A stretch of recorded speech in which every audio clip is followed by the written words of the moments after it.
Hello everyone, AmyR here with Prairie Paper and Ink, and today the Honeybee team and Honeybee Stamps is celebrating Melissa, the owner's birthday, and there is a special going on as well. I will have info on that in my blog post, which is linked below the video.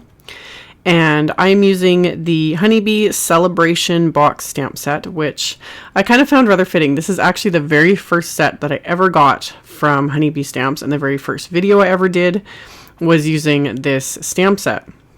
So as always, I tend to go rainbow themed with things. I just love that. And this time I decided to use the balloons first, and I'm stamping them onto post-it notes that have the sticky on across the entire back of them.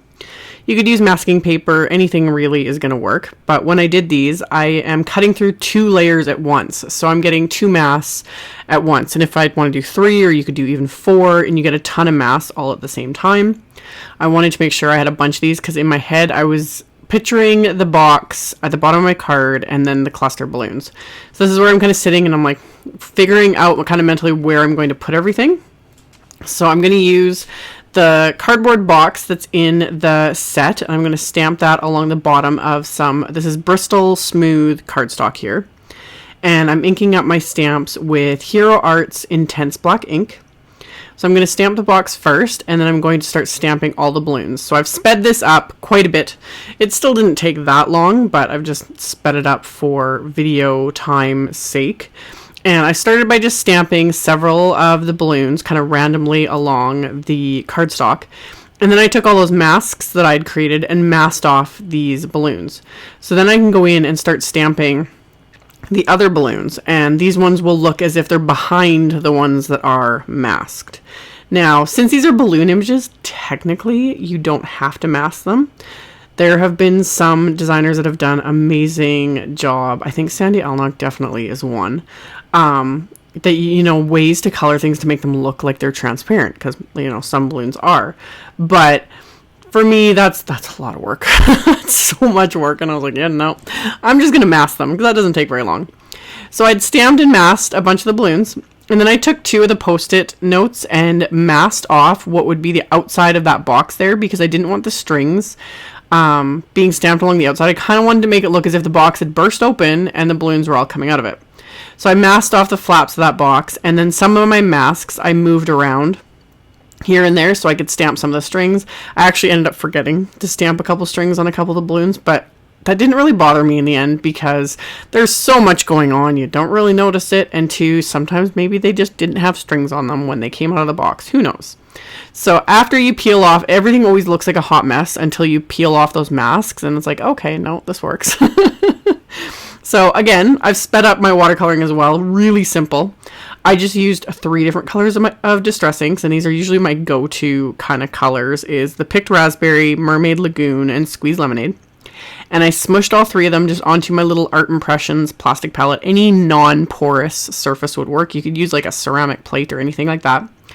And I used the 3 colors as is, and then I also mixed them to create my orange, my green, and my purple. So I mixed the pink and the yellow to create orange, the yellow and the blue to create my green, and the blue and the pink to create my purple. So the first layer I just applied with my little detail water brush, and then I went in and added a second layer, and that's what kind of intensified the color and made it a little bit brighter with Distress inks. They're just so easy to use. Again, this is sped up. I purposely, I'm jumping around from balloon to balloon and not working generally right next to one that's still wet. These still dried pretty quickly because I wasn't using a ton of water though, so I'm not too concerned about it. But when I did this in real time, it didn't take as long for things to dry, and I was able to just go along and just, color in all my balloons. So for the box, I just used Gathered Twigs Distress ink and did a couple layers of that. And then I dried everything with my heat tool. And then I pulled out this shimmer spray that I had created in a previous video that I had mixed some Tonic Nuvo Platinum Mousse in a spray bottle to create my own little shimmer mist.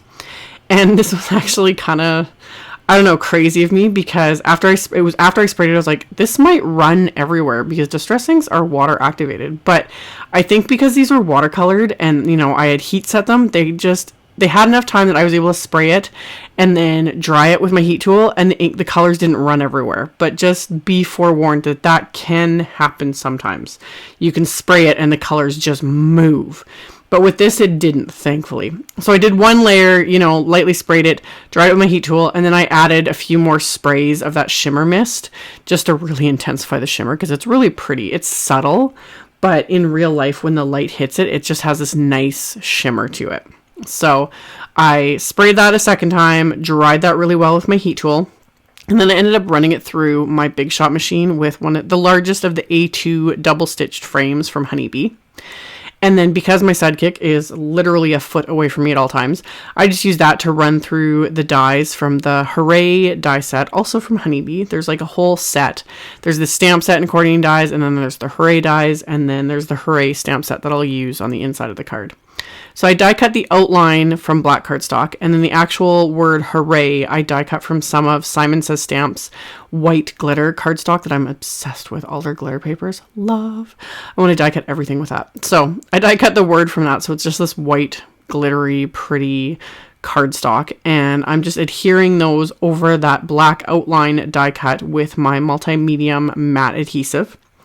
And once I had everything adhered, I kind of, again, mentally dithered between adhering this flat to my card front or popping it up with some dimension and popping it up one. So I ended up using my little Derice foam strips and just cut those into little pieces and coated the back of this die cut sentiment with those. So once I had all of my little foam strips in place, I can pop this onto my card front. And then because I wanted a little bit more black, since the black of that sentiment is really kind of standing out, I framed this background with another piece of black cardstock that I cut to slightly larger than that rectangle. So I'm just coating the back of this with my little Xyron tape runner. I'm going to adhere that to that piece of black cardstock. And then I'm going to use my tape runner again, apply the adhesive, and then adhere this flat to my card base, which is more white cardstock that I cut down to 4 1/4 by 11 and scored at 5 1/2. So this will be a top folding A2 sized card. So once I've got that adhered, I'm going to stamp my sentiments on the inside. Kept the inside simple. I'm just using the happy birthday sentiments from the coordinating Hooray stamp set. So I'm going to stamp those with that same intense black ink. And then as a final little embellishment, I actually forgot I owned these. I was digging through my stuff and like flipping through my Honeybee stash here, and I realized I had this package of Honeybee's unicorn rhinestones. These are amazing. They're so pretty. So I went big and I like covered the card with them. There was so many pretty colors, so I just kind of sprinkled them liberally all over my card here, and then I'm just picking them up with my little Marvy jewel picker, putting down a little dab of that multi-medium matte adhesive and pressing into place. It's a lot of jewels, but it honestly did not take very long. It took longer to like pick out all the ones I wanted to use than it did to actually adhere them into place. So after I got this entire card covered in jewels, so it is shimmery and jewels and bright colored rainbow and just fun, that finished off my card. So as always, there will be links below the video to my blog post. There will be links to all the supplies used. You can check that out below if you're interested. Thank you all so much for watching and subscribing and thumbs upping and commenting on my video, and I will see you all very soon in the next one. Bye!